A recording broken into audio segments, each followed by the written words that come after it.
రోమీయులకు రాసిన పత్రిక 3:9. అలాగైనా ఏమందు, మనం వారికంటే శ్రేష్ఠులమా, తక్కువ వారమా, ఎంతమాత్రమును కాము.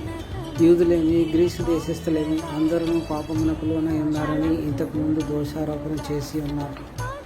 రోమీయులకు రాసిన పత్రిక 3:10. ఇంతను గూర్చి రాయబడినది ఏమనగా, నీతిమంతుడు లేడు, ఒక్కడునూ లేడు. మనం భూమి యొక్క మొత్తం భాగాన్ని పరిశోధించిన, అన్ని సంవత్సరాల మానవ చరిత్రను పరిశోధించడానికి ప్రయత్నం చేసిన నీతిమంతుని అన్వేషణను మనం కనుగొనలేము. ఒక్క మానవుడైన యేసుక్రీస్తు తప్ప మరెవరూ లేరు.